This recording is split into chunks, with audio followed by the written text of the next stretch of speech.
Before we install the reed valve intake to this Avenger 85, we will need to replace the piston with a windowed piston to accommodate the reed valve. Step 1, windowed piston.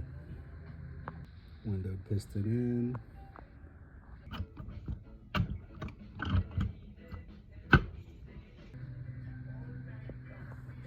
Step 2, install reed cage and reed valves.